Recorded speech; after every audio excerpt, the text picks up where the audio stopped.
I had a glass right up here, and when I was reviewing my videos, the glass bopped right on my fucking head.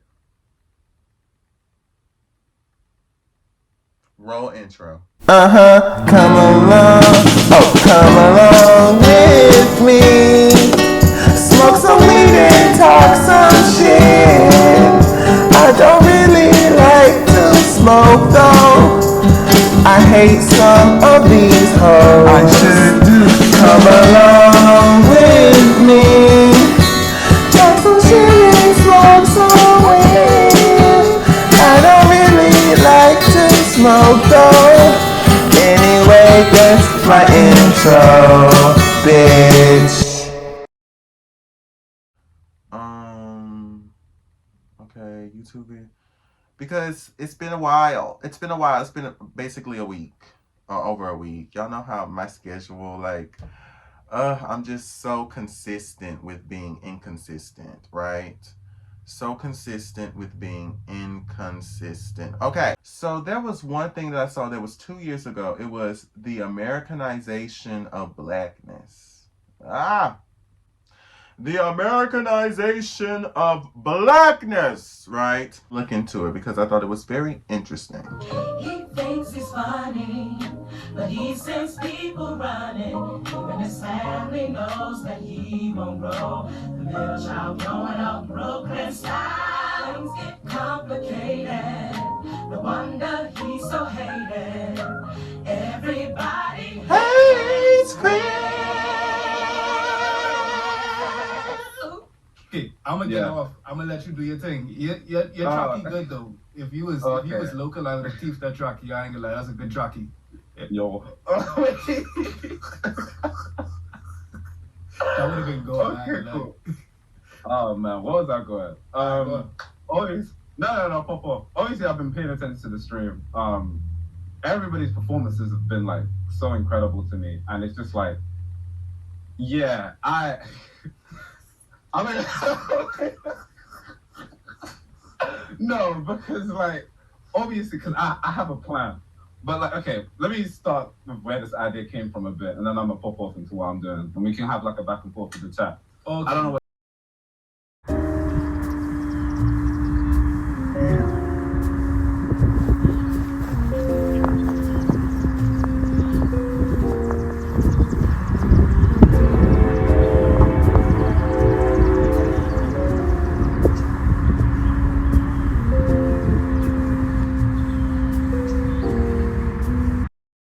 When I said I had to use the bathroom, I had to use the bathroom. Okay. Aaron Magruder, he used to put up these like lectures, right, or these keynotes, and something I realized watching them was like he was just winging it, right? Now, this obviously isn't a point to say that like I'm winging it, but I like that kind of freestyle style of just like shooting off the top of the. You lucky you in London, fam, because like I can't find that Chucky nowhere. That's a gray and white Chucky. That's a sexy Chucky. I need that. It got bottoms to it too. It got like gray bottoms. Nah, I even got the bombs. I found this at like a thrift store, and I was gonna use it for like some 2000s party thing. And you wasn't even gonna use that like in your actual war. Yeah. Hey chat, what's up? Obviously, I'm storyteller, what have you. I've been on YouTube for like a few years now. In case you don't know me, or maybe you don't. I don't know. Maybe you don't care. But like yeah, and I've been making videos about like black culture, commercial blackness, general black issues for a while now. And like more recently, just to give some context for what I'm gonna talk about, I started like this food bank initiative, right? Like based in London and what have you. And like it's based on the Southwark Food Bank. We make like a newsletter, we buy food, we bring it to the community, blankets, what have you, right? And in doing so, I learned more and more about like my community and what have you, and like some of the specific issues that we're facing. But also, it made me realize and come to terms with a couple things. It pertains to like how well those issues are being discussed and communicated, you know, in the media. I'd like to talk about this a bit more. So this live lecture is going to be a bit of a spitball on like Black British history, Black British issues, what have you. and some of the parallels between not only, African Americans and Black American history, but also in how the framing of Black issues has been very centralized around, the African American experience and, the negative ramifications that can have. Yeah.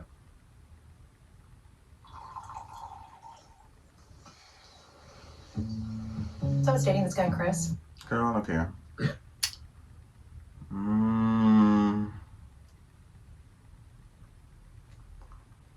We already starting off, my friends. We're already starting off on an interesting note. Right. We're already starting off. Because every time we frame anything that happens racially, it's always talking about America. And I always get confused when other people outside of America want to say, well, why is everything always focused on you guys racially? But at the same time, a good amount of these people do not want to identify with their race. Like him being Black British, he is a byproduct of what I assume to be immigration, right? Because a lot of Black people did not just grow up in Europe, they moved to Europe.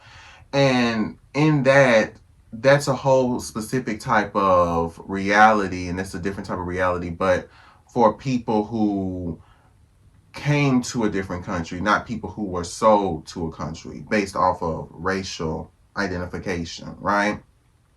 I kind of get kind of confused and conflicted with this whole type of situation because I do understand. I'm going to see what he has to say further, but I do understand when people say Black people in other countries also have issues, but I also feel kind of annoyed by it because I'm like, a good amount of these people do not want to identify with Blackness. A lot of Africans do not want to identify with Blackness until it's most convenient for them, until it's most convenient to get eyes on them. And so I'm not saying that's him, but I've noticed a lot of people, especially Black people from the UK, I always get confused when they have so much things to say about Black Americans, and Black Americans never have a lot of things to say about them. Unless they take offense when we're talking about Africans, considering that they are African. But even then, it's just when we're having conversations, it's almost as if maybe they are upset at the fact that we do not acknowledge them. The most of the time, the people that we do acknowledge when we're having these diaspora conversations are the people from the islands, the Bahamians, Jamaicans, stuff like that, and the people from the continent, like straight at the continent of Africa. We're not really talking about the people from Europe because why would we talk about another group of people who also are in a country that is supposedly majoritarily white? Why would we have a conversation with them? And at the same time, the ones who decided to come to a country that's majoritarily white and decided for whatever reason, because they had to for a better life, come to a country that specifically fucked them over. America has their part to play in doing a lot of damage to parts of Africa. Like let's be real about that, right? The phone that I'm recording on was a byproduct of probably forced labor, and that's just what that is. Now I'm only one individual. I can't sit there and be like Superman, use my laser vision and sit there and kill everybody and free everybody. I can't do it. I wish I could. I can't. I just can't. As an American, I can't do it. But that's just the reality of what that is. So I'm not going to sit there and put my country on a pedestal and make it seem like we're above it all. However, it's still kind of weird from a Black American perspective to go to a country that had so much history against your continent, history against certain areas within your countries. And I maybe I shouldn't see it as continent because I don't think Africans really see it as like, oh, we have to protect our continent considering how big it is. I think they see it just based off of the country that they're in. I don't know.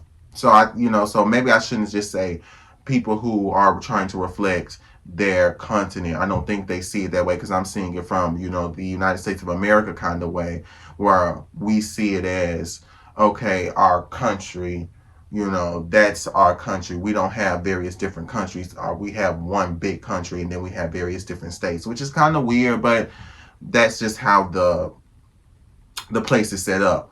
But yeah, I really want to know. I'm gonna see what he has to say, but off the bat, I'm just kind of like, okay, girly, okay. You go for story, so I check. Okay, say no more. All right, cool. But yeah, all right. So it's cool. So yeah. Okay. Yes.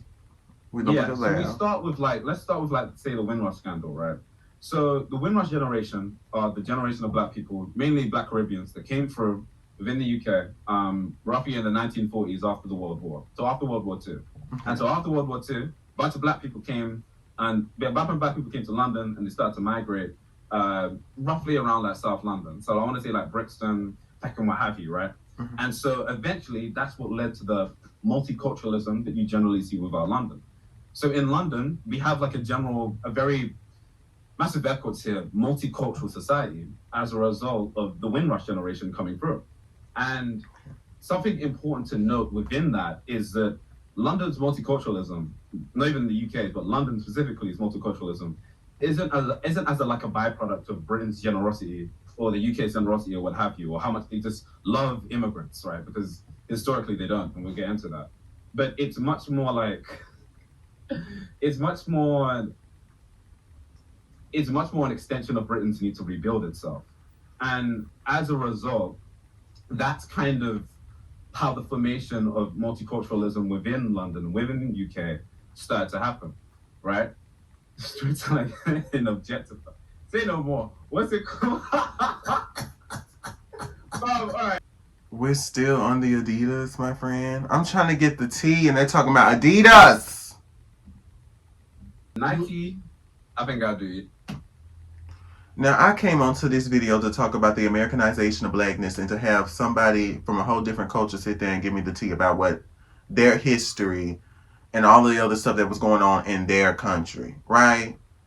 And I can't sit there and I have some rough look. You know, that's how the black diaspora within the UK. Okay, let's finally. Yeah. So like, okay, cool. Windrush generation came through 1940s, World War II. That's how the formation of like, yes, there were black Africans and black Caribbeans in the UK, in London before that, in bits and pieces. But that was the real big spring in multiculturalism within the UK, right? Cool. Now, obviously within that, right, there began to be this formation of like that's how the black diaspora within the UK generally began to form. Now, it was only after the black Caribbeans, that generally the black Caribbeans, black people from Jamaica, what have you, they came through around the 1940s, right? They came through around the 1940s.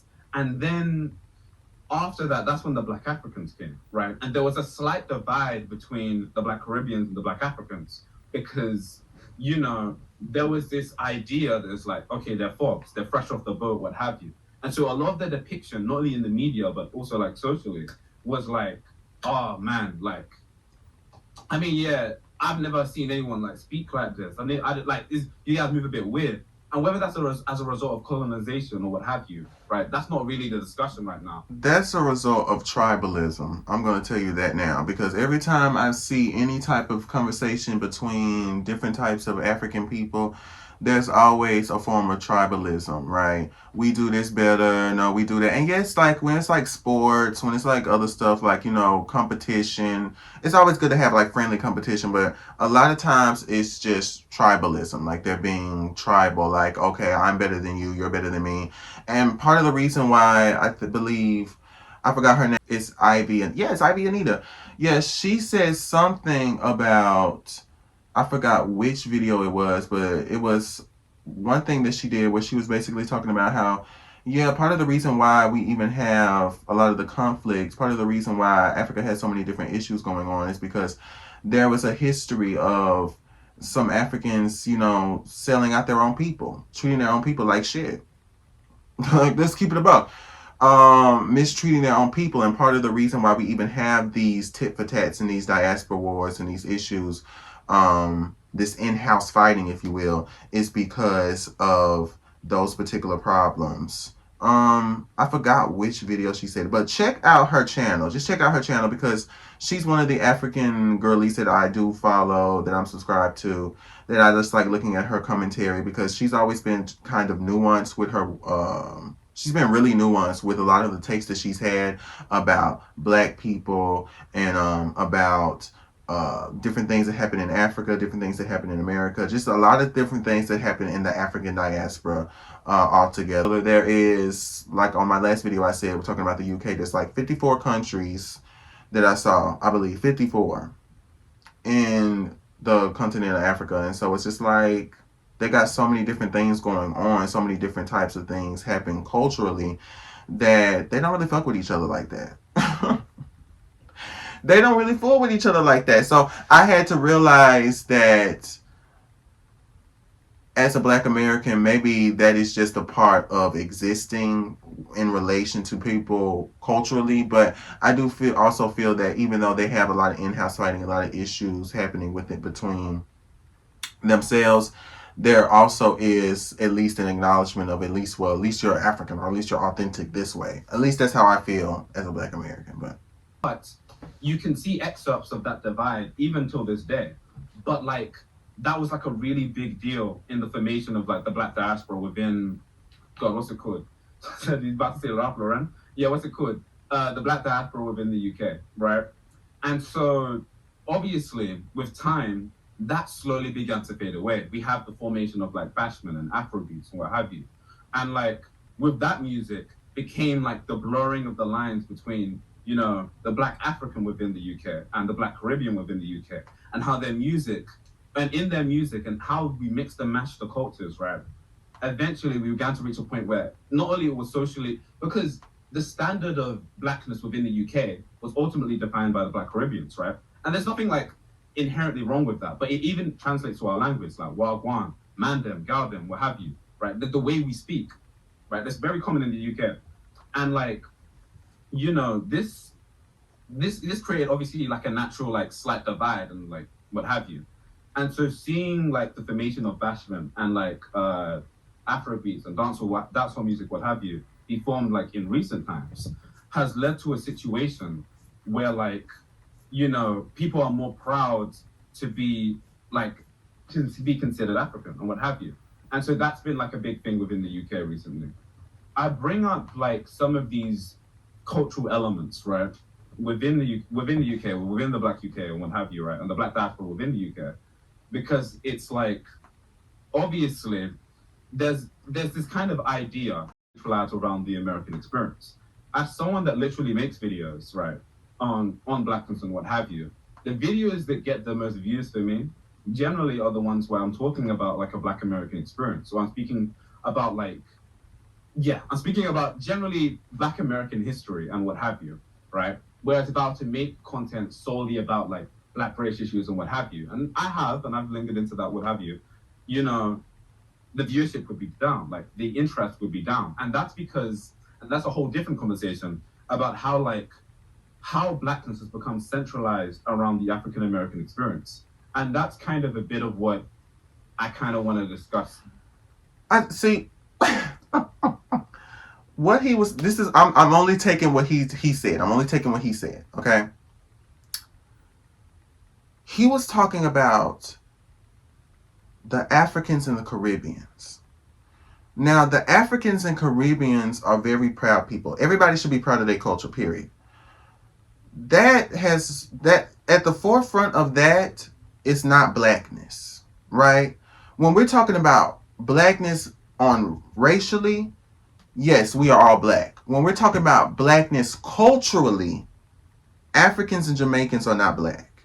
That's why a lot of black Americans are saying, you know, a lot of Africans say, well, you guys saying we're not black. No, no, no. We know you are a black person. You look like me. You're one of the girls. You're a brother. You know, you got the black skin. I know you're black, right? Your nose, your lips. Though we have different type of phenotypes and all of that, the logistics of human anatomy and, you know, difference of that, you're still a black person. I know that. But we're talking about culturally. And it's so funny because so many Africans and so many, you know, Jamaicans and all the other different types of black people around the world have always commented how black people in America are obsessed, especially black people from the UK.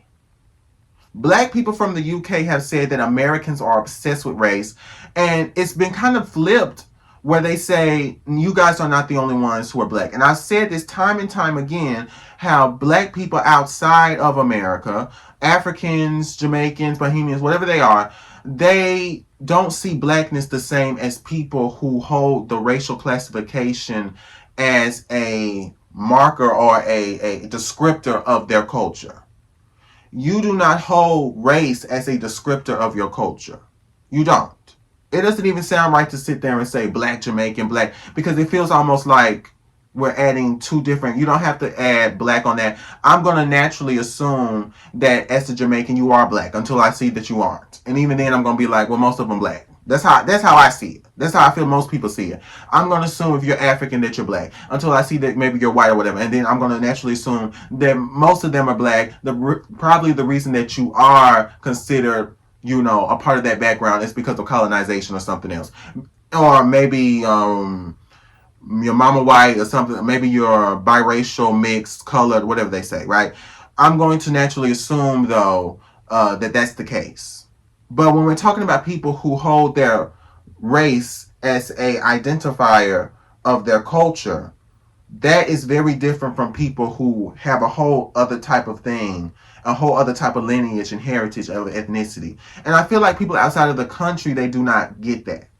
Outside of America, they do not get that, because everyone has a right to commentate on various different things. But it also reminds me of something that's rising up now as of late, where people are saying, I don't like Americans. People have been shitting on Americans for a good minute. Now, I have a lot of complaints with America. But everybody can complain about their own country. That's kind of like an unspoken rule. I could talk shit about my country. Hell, I lived here. But what are you talking about? I feel like a lot of people on a global scale, right? And it's this weird relationship where it's, we don't like Americans. We can't stand Americans. Americans are self-absorbed. You guys have everything. You guys think you're going through it. We go through it. We have poverty is higher. We have higher poverty rates in this country. We have higher murder rates in this country. We have a lot of different things going on. You guys should be lucky. You're so privileged. You have so many opportunities. Oh, you guys think that you think you're better than us. You Americans think that you're better than us. You Americans think that you're like, it's like, which one is it? We are put on the pedestal because of the American propaganda and the idea that, oh, we are the first world country. We are better than everybody. But at the same time, we are told not to prioritize our own country, not to give into the fact or the belief that we are better than everyone else, or to not even just focus on ourselves. That I don't understand why people outside of America, they say, okay, Jim Crow. Okay, we know everything about what happened to black Americans. We know all the intricacies of what it means to be a black American. We know all the different things that are happening in black America. It makes no sense to me. It makes no sense to me because at the same time, in saying that they do know, they will say that they would acknowledge that we always talk about race. They would acknowledge that we always talk about racial issues, racial discrimination. They will always talk about, there will be various different people that would always comment upon the fact that as a group of people that we always speak, African Americans always speak about blackness. They always talk about it. It's always something. They need to shut the hell up, put themselves up by their bootstraps. They need to move the fuck on, right? So then when blackness itself is being identified by people who supposedly constantly complain about it, then all of a sudden it's an issue. Then it's an erasure of your culture. I don't like it because to me, you don't have to identify with black. Because many times before black was even a thing to want to identify with, before it was even a thing to want to hold the way that so many Africans want to hold it to, they identify solely with their culture, their heritage, with the fact that they were African in this way, with the fact they were Kenyan, Nigerian, Caribbean, Jamaican, the fact that they had all of these other different types of identities. That's what they identified with, and that was okay. As time went on, as time passed, I've noticed that I don't know where things crossed or where things kind of got crazy. All of a sudden, you guys don't get to own blackness. You guys are not the only ones who are black. When you don't acknowledge the fact that someone has culture, when you don't acknowledge the fact that someone identifies their culture differently from you, when you don't acknowledge that someone has a very different tribe than you or has a different way of identifying their tribe than you, that becomes a disservice to really you. Because at the end of the day, you feel like you're being blindsided, you feel like you're being left out when you were never really put in, right? You aren't being left out because it's not something to get left out of. This is your culture. This is your heritage. And you should be proud of that. right? And a lot of more Africans are proud to be African now because of the rise of Afrobeats, because of the rise of the appreciation of different types of people outside. And they were always proud, but outside of America, coming to America, a lot more people are coming to Western world and coming to places where now they're blowing up more and more and more, especially in America. So you see a lot of people saying, "Okay, I'm African." You see a lot of people saying, "Okay, I'm this particular type of African." Even though there's always been Africans who grew up in America, now I'm starting to see more and more they're not saying they're just American. They are now acknowledging the fact that they are actually, okay, I am Black American, but I'm also somebody who's Nigerian. I'm also somebody who has that. It's now more being acknowledged instead of we're just going to keep it to ourselves. And at the end of the day, when you have people that are doing that, you're also going to have Black Americans say, okay, well, we'll just sit there and say that we're Black American. We'll say we're African American. We'll say we're going to sit there and let it be known that this is our culture. When there is no respect in that, when there is no respect in that particular belief, you can't expect people to want to include you. You can't expect people to want. There hasn't been enough fellowship. There hasn't been enough intermingling. There hasn't been enough conversations. There hasn't been enough community built with everybody in the diaspora for African people to now sit there and say we're part of Black culture. When it has been known that Black culture has always been associated with Black people from America, the ones who were sitting there moving a lot of different things culturally and being in entertainment were Black people from America. Some of the biggest stars that you've seen in TV that have a legacy, that they're long gone, have a legacy, are Black people in America. So to sit there and say we need to be included now feels kind of annoying because again there hasn't been enough intermingling. There hasn't been enough community built with all of these different people. I don't know you, you don't know me. I don't know your culture, you don't know your culture. We don't seem to want to know each other. And so unless we have some sense of community built, I don't see why you should be allowed to identify with Black culture. You are African, period. I love that for you. You are somebody who is Jamaican, period. I love that for you. There's a lot of them who are very proud of that, as they should, especially since they also had to deal with people who were trying to take that away from them. But at the end of the day, you can't one minute be proud and then the next minute still need validation by taking somebody else's culture, by taking somebody else's identity, by trying to be under somebody else's umbrella term for how they identify themselves. I don't respect that. I don't respect that at all. Today. And there's a lot of parallels between how the Black experience within the UK functions and the African American experience functions in itself. One of them is naturally, who in the chat has heard of the war on drugs? You know, like the war on drugs was made by Richard Nixon, or wasn't made by Richard Nixon, but like it was made by Richard Nixon's advisor, right? That like it was designed to target the anti-war left and Black people, right? So that was what the war on drugs was designed to do, right? And so what's interesting is, while we don't have that exact equivalent here, the idea of the war on drugs was that they went onto the media and they said, hey, we're going to associate drugs and criminality with Black people. And so then we can lock them up and we can throw them into jail. Now, something similar that happened within the UK, we had a prime minister called Margaret Thatcher. And she went on TV, she went on interviews and said, hey, these immigrants, they're kind of swamping the market a bit. They're kind of swamping us. No, that's what, no, you think I'm joking? That's what she said, though. They kind of, I don't know. Like, you know what I mean? That's what she said. Iron Lady Thatcher, who was responsible for the revenue industry. Exactly. Oh my God. Margaret Thatcher. Sorry. Right. No. It's cool. Right. Margaret Thatcher, everyone. I don't think anyone likes Margaret Thatcher. I don't like that bitch. And the actress, she was on Sex Education, but I forgot which season of, was it The Crown? I believe, yeah, which season it was. She ate her role, period, but I hated that bitch. Margaret Thatcher, right? And so what she did was she initiated this thing called Operation Swamp.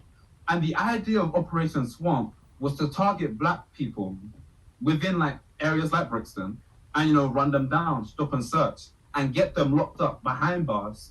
And it was literally called Operation Swamp 81. Now, I don't know what 80 and before that was. But Operation Swamp 81 was where they went into places like Brixton and they targeted and criminalized Black people, right? And that was like a really big, what's it called? That was like a really big thing within, the UK and what have you. And so like there are parallels there. We also had this thing called the Suswat. I recently went into this in a video, I believe. I think it was called like the cultural gentrification of Black Britain, right? And the idea of that video was to discuss how pretty much anyone, and as a result, Black people and ethnic groups were targeted. And there was a study in 2018 that declared that stop and search has a very marginal impact on how, it has a very, very marginal impact on how, what's it called, Black people. I'm not Black people. Well, words. What's it called? Stop and search has a very stop and search has a very marginal impact on crime itself, right? And so we have to ask deeper questions about how we address criminality, how Black people have been associated with criminality and what have you. And this is really well documented, right? I believe Angela Davis has books about this, Patricia Hill Collins, what have you. And this idea that like criminality has been heavily associated with Blackness and like the implications that has and why we're so institutionally targeted by the police and by the prison system and what have you. Priti Patel, I believe, is a security advisor currently right now. And she goes on record stating that she says I want would-be criminals to feel fear, right? I want them to be terrified by the prospect of ever committing crime. But anyone with half a brain knows that fear does not make a lasting peace. You can't, the notion of, and so her big solution is we're going to throw out more police. We're going to get these criminals. We're going to go this, we're going to do that. And go back to the war on drugs. Again, how Black people are associated with criminality. We go back to how Black people, I believe right now, like 8 times more likely to be targeted by the police within the UK. And it's like these things, these sorts of narratives, again, there are parallels. And that's kind of the point like I kind of want to communicate here. To me, it's the same way that South Africans had gone through the apartheid. And if you look at any photos of South Africans in the apartheid,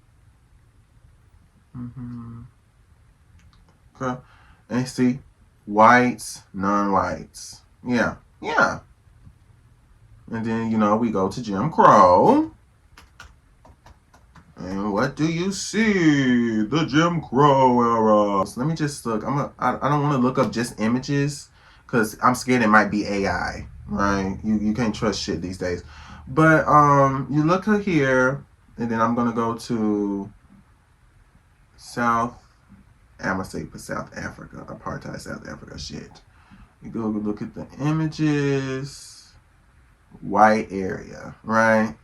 Same black and white photo. Yeah, South Africa segregation. Yep. White area, caution. Beware of natives. White area. Here's one I've seen before. Yep. Non-Europeans only. Then you go all the way to the Jim Crow era. And what do you see? What do you see? Colored, waiting room, Jim Crow, the same old shit, right? Here's a classic one I've seen. White, colored. I mean, just nasty for no fucking reason. At the end of the day, this isn't shocking to Black Americans. This isn't like the parallels that he's making is not shocking whatsoever because at the end of the day, Black Americans have been very aware of the fact that these things have happened to other people who look like them. This is something that has happened to people in other countries. Now, I'm not saying every Black American was, in depth knowing the full history of what has happened to every single Black person outside the country. No, but this is not shocking. It is not something that is like compelling me to be like, oh my gosh, I never thought. I'm not shook by it, right? I'm not completely like taken aback by it. When I did look at the apartheid stuff, when I was just like, again, scratching the surface, just kind of looking over the surface, it did kind of gag me, but it gagged me in a way where I was like, well, why are South Africans acting a certain way towards Black Americans? Because my thing is, the way I'm seeing it is, if you have so much understanding of what it means to be mistreated as a Black person, then why are we having so many different trivial conversations about talking about race? Why do we have so many trivial conversations about talking about different issues that you struggle with when it comes from a racial issue? When I had my video that I had on my channel. Let's go to my chan. Let me see if I can go to it. Let me see if I can find it. Africans, yeah, here we go, right here. They do not see everything the same way as Black Americans see it. They do not see black the same way we see black. And that's the big issue. Right, let's roll clip. Let me pull out the receipts. I used to share the same sentiment that Africans share about African Americans because I had a hard time when I first moved here. People used to always tell me, you're not black enough, you're an Oreo, you're secretly white on the inside, as if I wasn't literally from Africa. But I now understand. And I hate that. I do hate that. But let's move on. Living here for 8 years, that black in the United States is a very specific criteria, and anything outside of that just doesn't fit. But I want to help African Americans understand that Africans coming to the United States are immigrants, first and foremost. Then they are Nigerian or Senegalese or whatever country they're from. And then at some point, they are black. But Africans don't put black high up on their identity well. And if you want to see that whole reaction, you can. I say that to say, I put this up here to say that that's at the root of the issue. You do not put blackness the same way that Black Americans put blackness. And so the one to sit there and say, oh my gosh, you guys are owning blackness. Well, yes. yes, thank you. Well, yes, the black people whose culture is identified by blackness. Yes, they do hold blackness very differently than you hold it. When you have something, I said this before, when you had something where you have the ability to have that racial classification and the privilege, that is a privilege, to already have an authenticated heritage or authenticated history, culture with a lineage, you get to bounce between. Once you already know the black shit and you know the formalities and all the others, you grew up in America, or you start to grow up, you already know all that other shit. You're like, oh, this is what it means to be Black American. You can go back and forth. You could choose however you feel. Today I want to be a little bit different. I'm not like the regular girls. Okay, you know what? Today I'm just a Black American. I'm with the today. You can go back and forth from being exotic to being different to being unique to being one of the regular ass niggas that just be around here. That's the privilege of being that way. Once you start to notice, once you have that particular understanding of the different dynamics.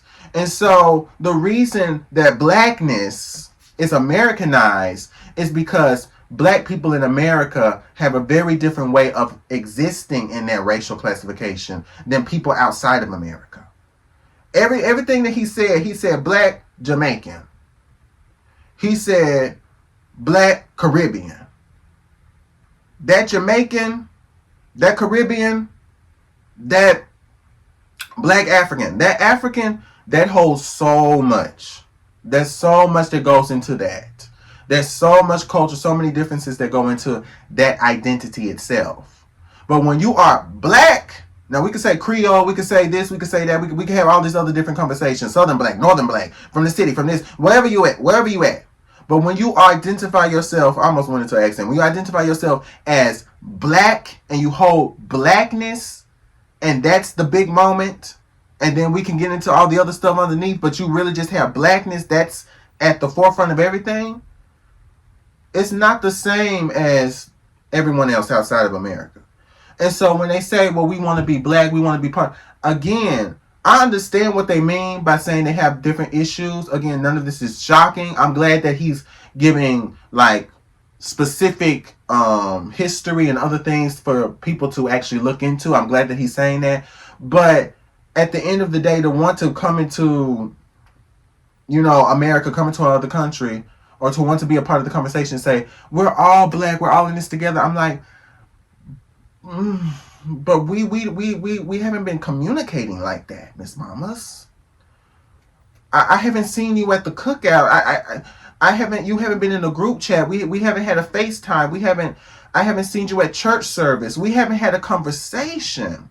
Because I would know if you haven't been from, America. Because the job that I work at now, I could tell the different students that I work with, because USM now is way more multicultural way more multicultural. I don't know what the fuck happened. Way more multicultural than it was back when I went back in 2019. After the pandemic, give 4 or 5 years after, way more multicultural. You got so many different people speaking so many different languages. And we had different types of people who were international students back when I was at USM here in Hattiesburg, Mississippi. But it's way more multicultural. And I don't talk mean to them.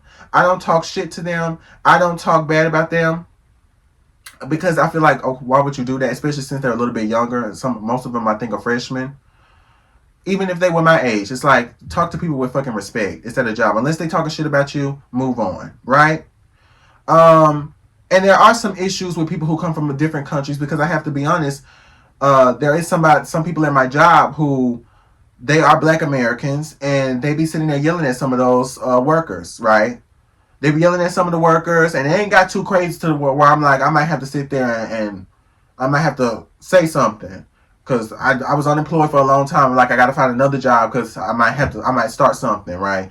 But I might have to say something because you could tell that this person does not speak your English. They speak English, but you could tell that they are still learning English. They in a whole different country, and you yelling at them in their fucking face, and they're trying to explain to you certain stuff, and you yelling at them in their face. So I might not actually be at this job for long. It depends on how things are going. I try to keep the peace. I try to stay in my own lane.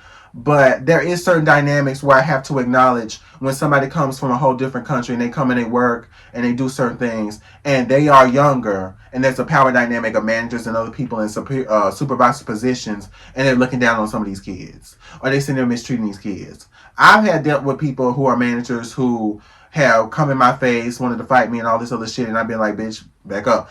I don't like it. It's crazy. There's people who try to take advantage of you. And so I have to acknowledge that. I have to be honest about that. The certain stuff that I see where that when they do come to this country, there are some people that get mistreated by some people. Some people will try to take advantage. Some people will try to mistreat you. Or a situation where because of mass media and what have you, America's the biggest superpower in the world. They have such a strong foothold on mainstream media we consume every day, right? As a result of that, we live in a situation where blackness outside that American, hegemonic like framework is seen as lesser than, or it's not seen. You're black, but you're not really black. Like I've had comments that are like, I don't want to hear you say nigga, because to be blunt, I don't like hearing it come out of your accent, and that's crazy. And it'll be for white people. No, and it's crazy, right? And that's like an example. Wait, now he said. White people, you know what? The thing about white people that crack me up, especially white liberals, is when they start saying shit like that.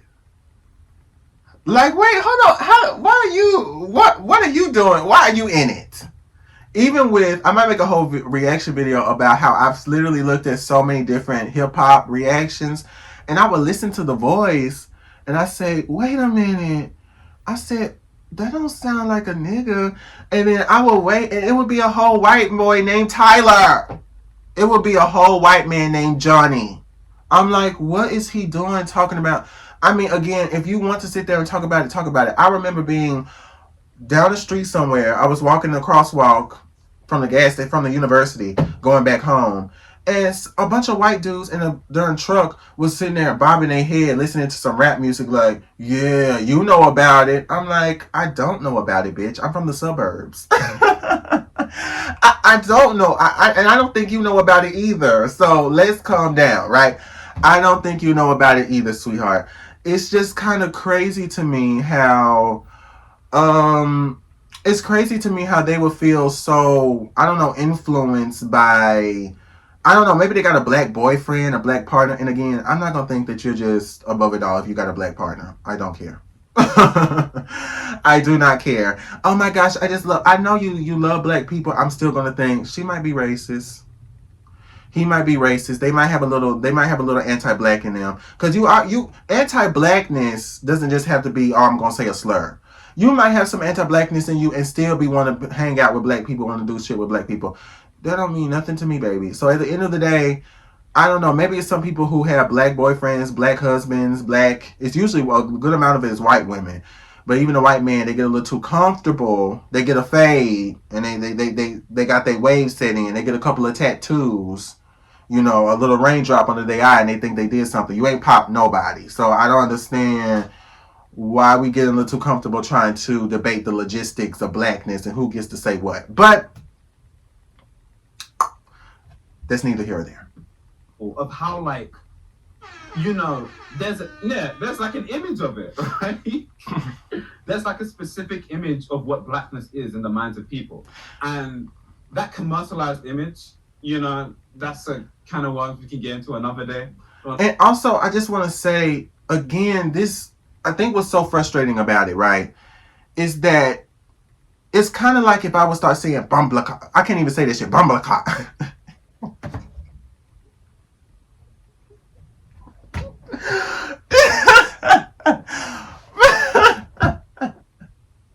I don't know. I find it so cute the way they say it. And I swear to God, I'm not trying to be demeaning. But when they say it and they just like sewing through, they be like, bumblecop. But it's like if I would try to say that.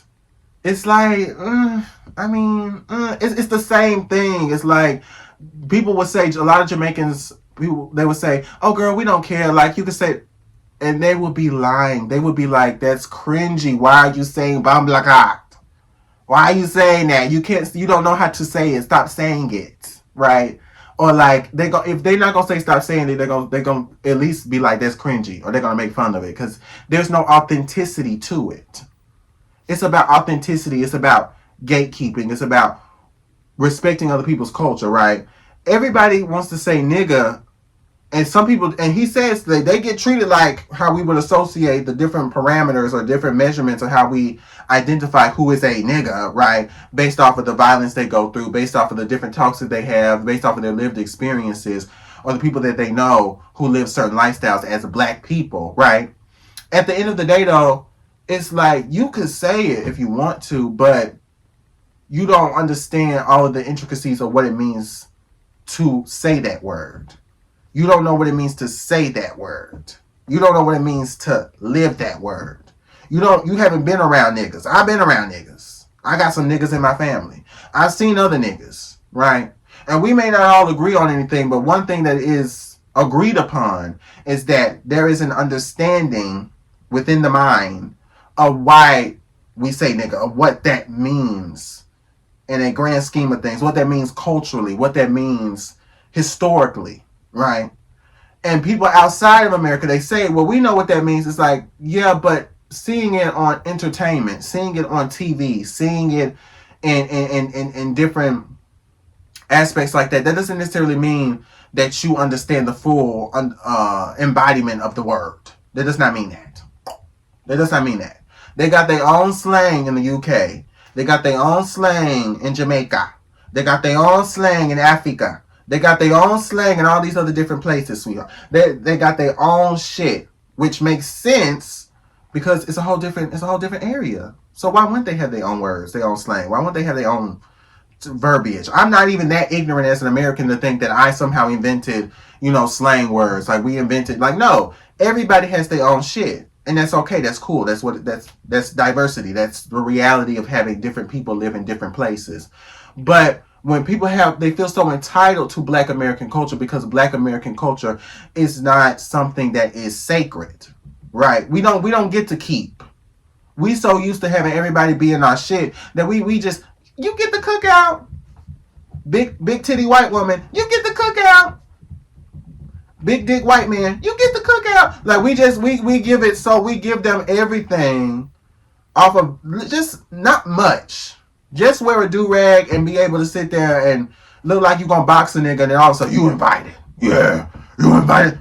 Wakanda for like no. No. It's the same way that when we said when Black Panther came out, a good amount of Africans were like, I don't like the way they're doing their accent. I don't like that stereotypical. Now, again, it was still a huge success because of the representation, because of what it meant. But they were like, a lot of Africans were like, I'm not living for it. The representation of that didn't really feel right. So when you want to say nigga, but then you hate niggas, when you want to say nigga, but then you hate the people who live in the country where the word originated from, you don't like the people, you dislike the people who live in the country where the word came from, but yet you want to use it. It's kind of weird. I bet even our Miss Colored Princess, I live for her. I bet she even used the word nigga, cause she be. It's just popular to people. People love using. You want? Ah! You want to be a nigga until it's time to be a nigga. You want to seem like a nigga until it's time to be a nigga. You want to say nigga, but you ain't no nigga. You may be black,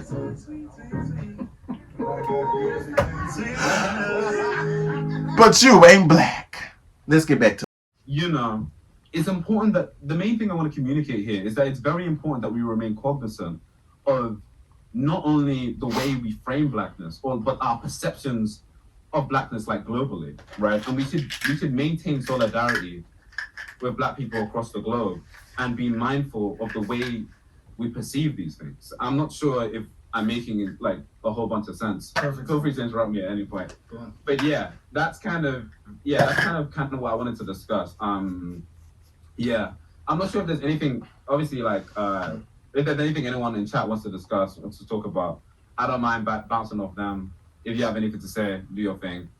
But yeah, that's kind of the main thing I wanted to discuss. Just some of the parallels and the way that blackness has been framed so predominantly around, like, you know, the American experience, primarily because I'm America's superpower as a mass media outlet machine, but also just, yes, it's America, you know what I mean?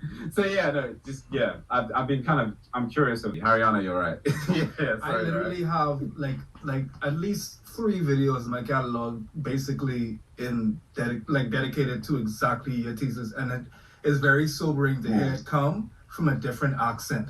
You understand what I'm saying? Like, it sounds trivial, but like just to hear it come out of a different accent kind of vindicates the experience.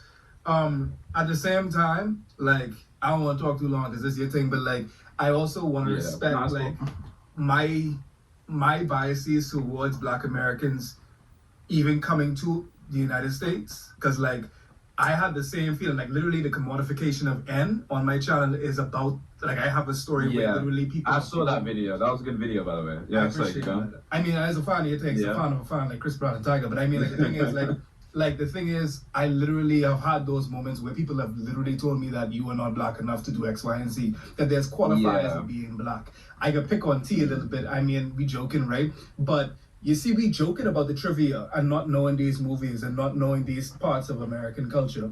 And T did a lot to make sure that it was inclusive to cultures of like the entire African diaspora. But there are literally people that I have spoken to that have, like, when I tell them that I have not really consciously watched Friday, I haven't.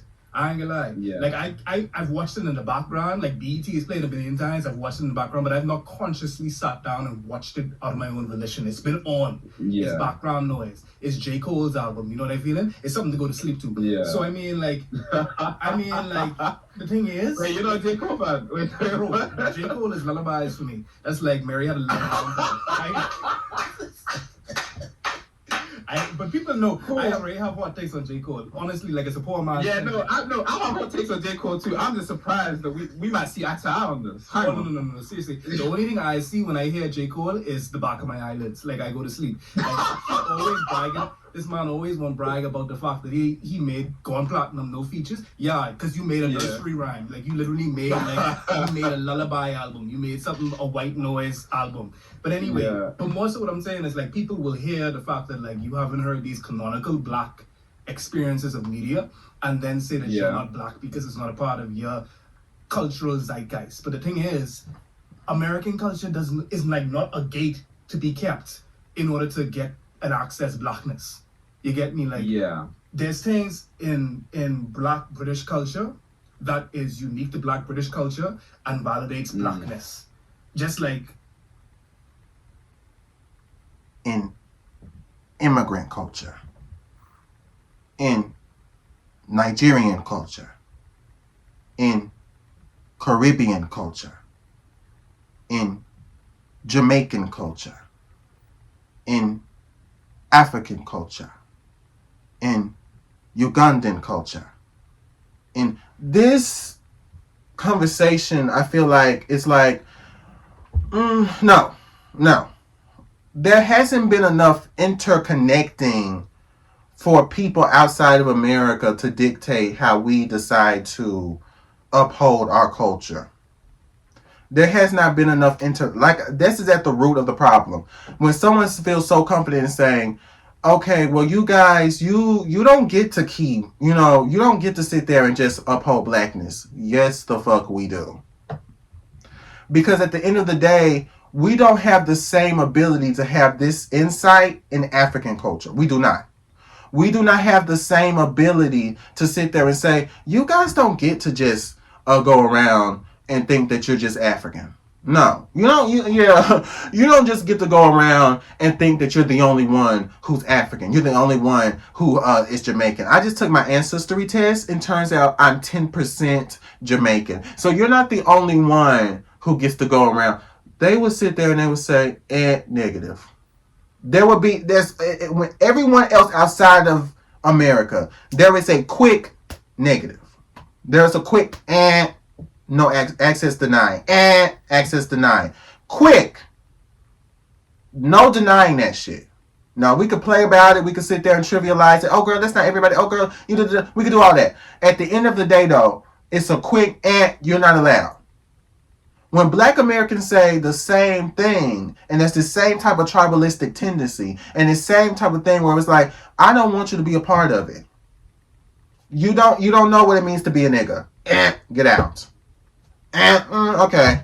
I mean, we still cool, but, I mean, okay. No. Because you do not know the ins and outs of that.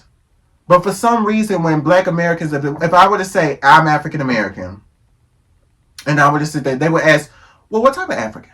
Right? Because that's where it leads to, because you can't just be African. What type of African?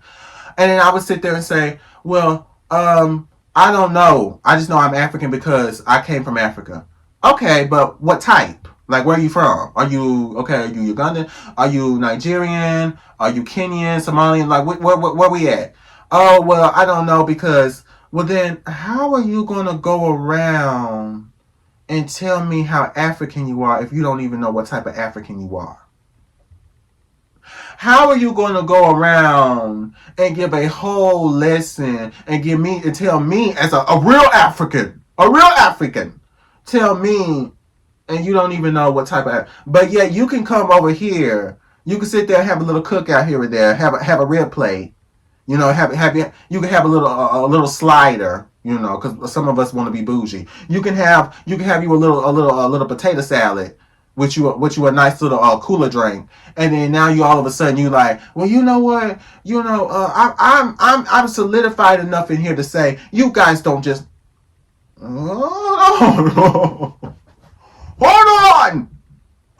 on, it's giving colonizer. Hold on, wait, we just met. You don't get to do that shit. No. You don't get to do that. No. Because we don't get to do that with y'all. And you call it petty, say it's kind of messy, it's juvenile. But at the end of the day, that's how I feel as a black American, as an African American. We don't get to go around and sit there and say, okay, well, you guys aren't the only ones. At the end of the day, a good amount of black Americans are saying, you know what? I might say I'm African American on some days, but I really don't give a fuck either way. I can say black American. I don't care no more. And a lot of Africans are like, wait. Y'all are silly. Y'all are so silly. You really think you're not African? It's like, people are getting tired. Enough. There hasn't been enough conversation. Foreign is a whole different type of man from a different type of foreign land. He is from the UK. We haven't even intermingled enough. No events. I haven't had no events where it's like, let's meet the diaspora. We ain't got no type of events No type of things where we got just catered to black people, right? Because some of y'all gonna bring y'all white partners and be like, oh, and then, sorry, I can't. Just catered to black people of the diaspora. I ain't seen not one event. I ain't seen not one get together. No Zoom. I mean, I seen some Zoom calls, some conversations, with different people from different parts of the world talk. But I ain't seen not one different type of events, different type of things that are being planned. The Pan Africans, I ain't seen them create cookouts in different locations, block parties. Where I ain't seen none of that shit. Nothing where we actually are trying to communicate. Nothing where we're actually trying to have conversation. So you can't just come in and then sit there and try to reframe every single aspect of Black American culture. You can't come in and be the one who gets to dictate how we do it. We are dictating our culture just like everyone else. The only reason why we're having a debate is because we're not understanding racially versus culturally. When we're talking about racially, yes, you are black. But when Black Americans say you're not black, they're not saying you're not black. They're saying that you do. And he said this, you do not understand the cultural aspects of what it means to be black in a country, I can't stress this enough, can't regurgitate it enough, can't be redundant enough, that identifies their culture by race. Not by anything else. So that is a privilege that you have to sit there and say, I am somebody outside of the country. And you know what? Yeah, I just want you to know I'm black. We know, baby. I see you. You look black to me. I can very much tell. Let me move my invisible bang. I can very much tell that you are a black man. Yeah, I'm looking at you, pal. I'm looking at you. You are a black man. I can tell. You don't have to tell me. So at the end of the day, we're talking about culturally. It's about culture. So if the African girls could say, look, I'm not trying to be mean. You can come, eat some of the fufu. You can do whatever. Yes, girly. Yeah. But at the end of, I get it. I just want you to know that, you're getting a little too comfortable, right? You don't know everything just yet, sweetie. You don't know. Yes, you can come join, but you don't know everything. We don't do that here. We don't act like Americans here. Yeah, this is how we act. I'm just being respectful about it. If you can do that, if that's something that you have a right to, we have just as much right as Black Americans to do the same fucking thing. And so you don't get to sit there and dictate how we want to negotiate, how we want to calculate our stuff. Too many people, and it's not the same thing. The reason I get so passionate about it, it's not the same thing. Black Americans do not do the same thing when it comes to Africans. We do not do it. Because again, Americans are so self-absorbed in their own bubble, in their own world, that we are not looking at all of the stuff that's going on over there. I don't know what's going on over there. I don't know what she's doing over there. We're not looking at it. So we don't have enough debates. We can sit there and mock someone's culture. That's not right. I don't agree with that. We can sit there and mistreat someone or some other culture. Again, I do not agree with that. I don't care if you are Black American. You don't go around mistreating somebody because they got an accent. That's really fucking stupid. I don't like bullies like that. So we can have that conversation because that's a very real thing. So if somebody from a different country said, yes, I got mistreated, I have to acknowledge that is true. And if you see that in person as a Black American, you will be like, that is true. Because people be having issues with people in these workplaces anyway, even if you are part of the same culture. So you can only imagine if you have a disadvantage of not knowing the native language and having all this other bullshit that's going on, right? And so that is true. But at the end of the day, you don't get to dictate blackness. We do!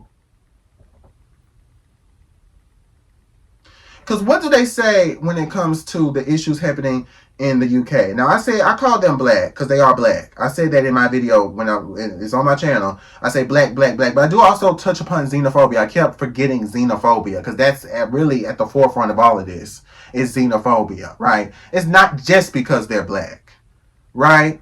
I should have clarified that in the video. So it wasn't a good reaction. But at the end of the day, it's not the same for people in America. That immigrant status, that exoticness, right? And I hate using that word, but I'm trying to use a word that I can imagine somebody who is ignorant would imagine it, right? Someone who's outside of, the Western norm, we'll say it like that. That's not the same as people in America. So that's a whole different experience. That's not solely based on race. That's not solely based on race. That's based on a multitude of factors. And a good amount of that is taking into account the fact that you were outside of the country and you came into a different country. That's not the same reality as someone who's a Black American. So why are we trying to put those two together and say that this all is under the identifier known as Blackness? That's not the case. No, it's no. Yes, they have been racist to you, but there's a significance not only in your race, but also in the fact that you are an African.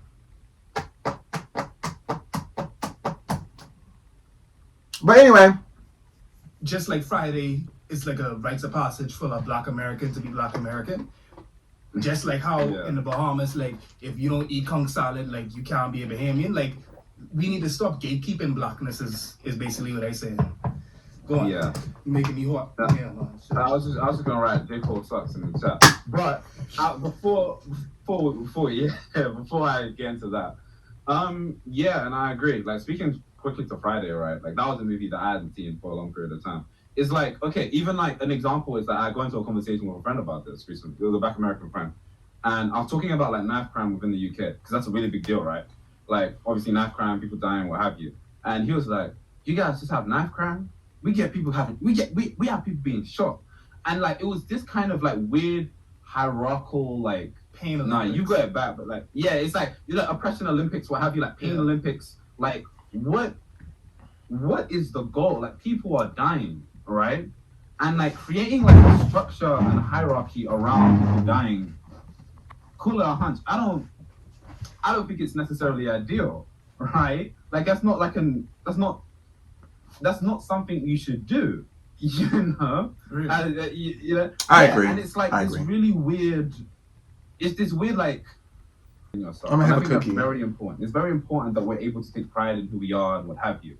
It's another thing to like almost go like, look at my struggle. Like, go like, your struggle means nothing because my struggle is this. And it's like, I believe it might have been Patricia Hill Collins that said this, but she spoke about, she has a quote that is specifically like, people want to strip you down to like to the levels that only to very specific things. They want to talk about you being Black. They don't want to talk about you being a woman. They want to talk about you being trans. They don't want to talk about you being Asian. They want to talk about you being a man. They don't want to talk about you being white, what have you. And so she talked about how like everybody has their own separate respective issues and how the goal is not to create a hierarchy of oppression. The goal is not to create a hierarchy of people struggling and the suffering and what have you. The goal is to look at people's issues as their own issues. Black trans men go through Black trans male issues, right? Asian women go through Asian women's issues, right? And so everybody's issues are different. And the goal is not to go, here's where I'm at, here's where you're at. And well, sorry, but you know what I mean? Like, no, like the goal is to look at everybody's issues as their own issues, right? And when you create a situation where you try to create this hierarchy of first of all, right, if we were to create that discussion, right, there are a lot of people in a lot of countries suffering real bad, right now, There's always right? There's always someone. Yeah, there's always someone that has it worse. So if we're playing that game, we have to be cognizant and realize, hey, there's someone that has it really bad. Is that not what we saw in this Bohemian Girl video?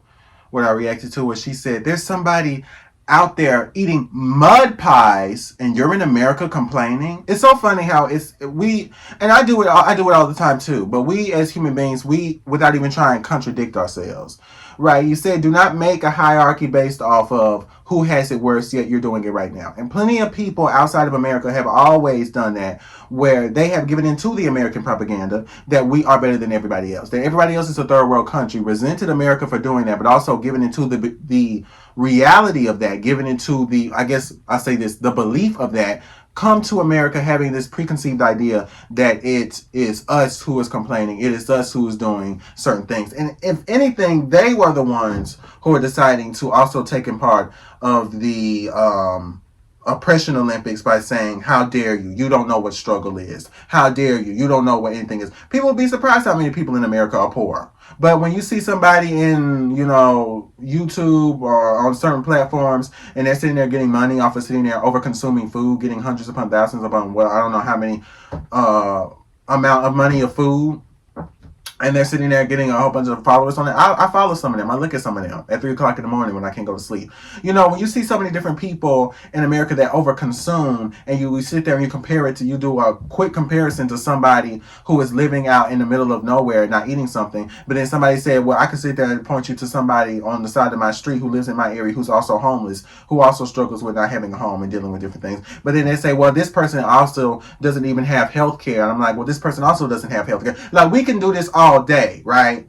But I do not like the idea that the contradicting automatically we're saying, oh, well, you guys aren't the only ones who go through it, but at the same time, neither are you. Neither are you, my friend. Neither are you. And so that's something where I feel like I understand what he's saying. It is important, but we have to be genuine about how this is not only Black Americans that have said that, this is also Africans who have said that, this is people from all over the world who have said that. And I'm thinking from a country standpoint as well, right? When we're taking everybody in, where I've heard that being said so many different times, that we should be grateful for what we have and we need to shut the fuck up. And so the oppression Olympics, I feel, to me, it's like only certain people get to have the oppression Olympics and only certain people don't, right? And we all continue to bounce between that. Of course, people in this country are going to have a certain viewpoint. You in that country are going to have this certain viewpoint. But on this certain platform of social media, how we find a way to make that work, I don't know. Because the moment you start sitting there contradicting yourself, the moment you start sitting there saying, okay, you don't get to do that because somebody does that, and you're discounting someone's experience, we're just going to keep discounting each other's experience. That's basically what I'm trying to get at. We're just going to keep sitting there saying, okay, I have it worse. Okay, well, you didn't want to listen, so fuck you. And then we're going to keep it pushing. So I really don't know the solution, as I'm saying. Like, and we even have the privilege to have, like, mass media distraction and a roof over our heads. Some of us, right? There's some people that have it really, really bad, right? And so the idea is not to create a hierarchy of that oppression. Again, to not create a hierarchy of that struggle. Like, what is the goal in creating, like, creating like a leaderboard to our struggle?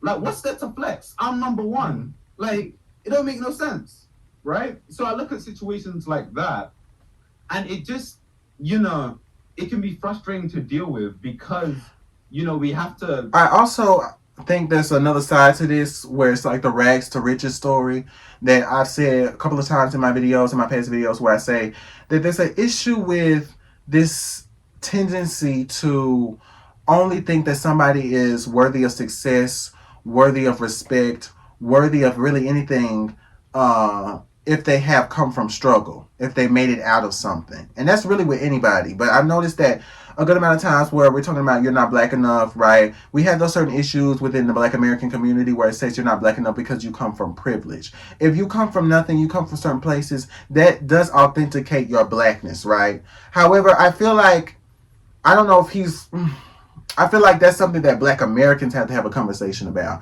Somebody outside of the culture is always going to be hesitancy. It's always going to be people that don't want to hear that because, like, why are you telling me this? You don't even know what the fuck is going on, right?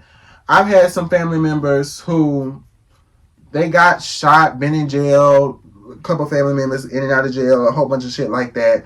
And my parents kept me away from them, right? They kept me away from them, and it's all love. I still fuck with them, but it's like they didn't want me to be in that lifestyle. They did not want me to be introduced.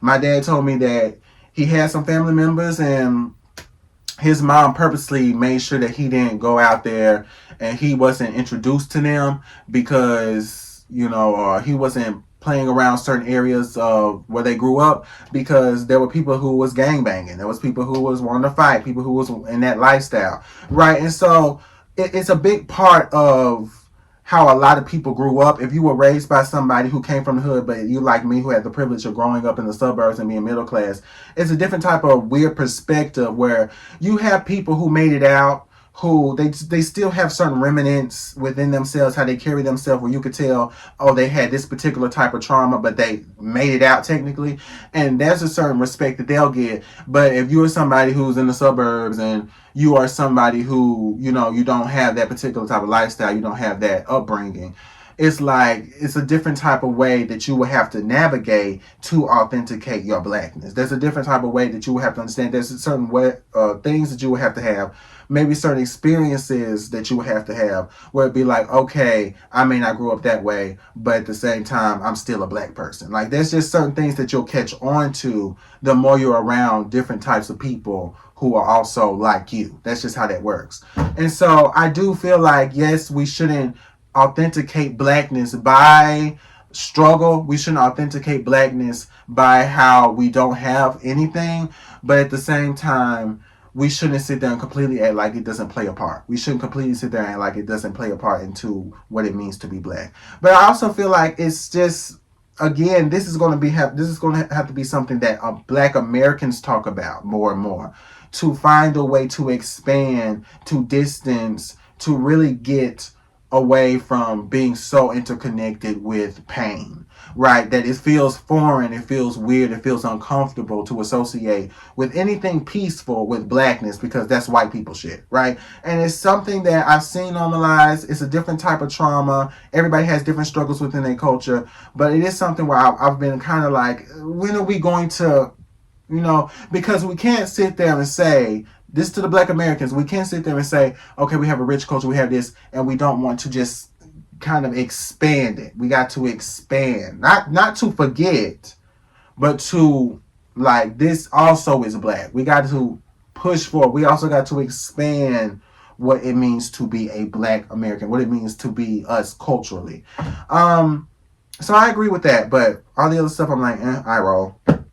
We almost have to like reach a point where like, okay, cool, like that's again, that's not ideal, right? Ideally, that's not what you do. I'm not trying to like get off too much on that, but yeah, that's extremely important. I mean, like, honestly, like, it's no secret that like you one of like the most profound people in this space, especially like how you've been able to not only condense just blackness as an experience, but like you touch on, of course, like the experience in the UK as far as blackness. You also have like that co-opting movements video is probably one of my favorites from you, and it what really touched me is that's honestly a whole classic. I mean, like, but the thing is, right, how much of the zeitgeist American history and culture is, the fact that you know it that intimately and are able to create something that is miles and miles and miles away from your experience. You know what I mean? And are able to create doing this from the UK. And it just speaks to how much of the zeitgeist American history and culture is, the fact that you know it that intimately. What did he say that he knows so much about American culture intimately? I have to look at the storyteller, because this was from 2 years ago, but maybe he said something on his live streams and other stuff. He talks about the Boondocks, that say that a lot of his stuff is about the Boondocks, black capital, black power, and different things about blackness. But to say that he knows it intimately, because he has certain things that he talks about, he talks about colorism, he talks about a lot of these other different things. Operation Black Steel, homophobia, a lot of different things that I'm seeing on his stuff that's about the Boondocks. I don't know, maybe he says it on his live streams. Again, I can talk, a lot about anime. Does that mean I know fully about the issues and the complexities and the intricacies of Japanese culture? No. But I can talk about it. I can analyze it. I can sit there and say, this is what this is about. This is what that. But that doesn't necessarily mean that I know the ins and outs of Black American culture. I feel like we kind of see it at the surface level where we kind of think that people talk about certain issues in America and they really think that they know so much, right? And like some people do. They probably know more than me. But I think it's a multitude of people outside the country? No, I don't. I don't know the storyteller is that particular type of person. Me personally, I really don't believe that he knows the ins and outs of so much of American culture. I don't. I think he knows a lot about um, the different things, the different conversations we have. But I'm hesitant to give someone that much just off of the basis of it makes it seem like okay, we done so much, we had so much that we did for you. Yes, talking about my issues and talking about different issues of Black American culture. Yes, you talked about it, but I don't think that necessarily builds community. I could talk a lot about a lot of different things in other places. I could talk about a lot of different things, but community is built interpersonally, right? It's built based off of connections, right? And the best way to do that is in person a good amount of times, not even just on Zoom, right? Or on live streams. Like that's physically, we are talking to each other. We have better understanding of each other, right? With the people I work with, I only work with them for 2 days. I just started working with a lot of the different people I work with. I already feel that I don't know everything. I'm not gonna say that about Africa. I don't know everything. I don't even know where they're probably from different places, child. But at the same time, there isn't a little bit more, I guess, comfortability of being around people. I never had an issue with it, but a little bit more comfortability of being around people who I discuss so much on here on this platform in my room by myself, isolated away from everybody else. There's a little bit more ease to it. Whereas if I were somebody who just sat here, being here, and not necessarily even just being around, not even having the ability to be around somebody who speaks in a different language, who has different food they eat. Just being around it physically really does the work. Just that initially being around it physically does a lot of work. And I just don't feel if we don't have more of that, then that's not going all of this is cute, it's not going to do a lot though. To me. But I really do love it. I really do love it. I love what I love what he's putting out. I love the stuff that he's giving. So yes, all right. Come along. Oh, come along with me. Smoke some weed and talk some shit. I don't really like to smoke though. I hate some of these hoes. I sure do. Come along.